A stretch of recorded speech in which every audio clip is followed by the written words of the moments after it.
Hello, reMarkable users.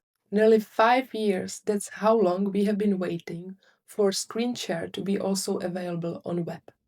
With the new beta update, we are getting a massive upgrade to our workflow. Why this is so important? Because right now, you can share your notes directly from your computer or laptop from anywhere without installation, which is great. Today I will show you how to set it up and to see if its responsiveness is good enough to compete with the desktop version. How to do it?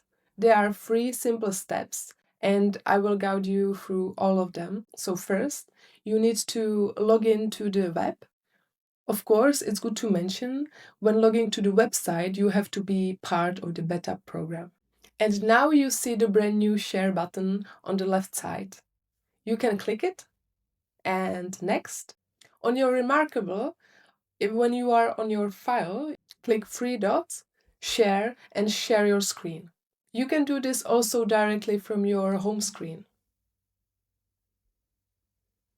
But as you can see, the latency is quite unnoticeable.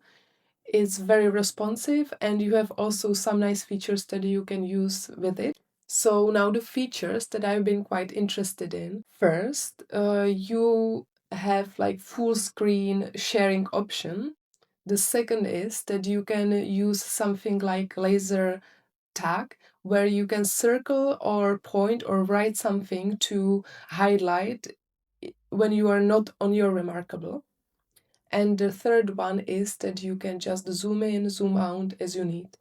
For example, if you are using your reMarkable in the corporate world and you need to present something to your colleagues, or you want to share your thoughts or how your process was going, it's a really great tool.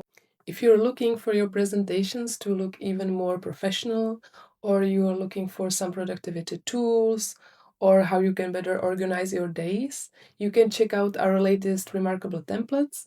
But of course, totally up to you, but they can take your note-taking into like next level. I hope this video helped you to get more familiar with this feature. I will keep an eye on the new beta updates and I will keep them posting to this channel, so you can subscribe if you like these tips.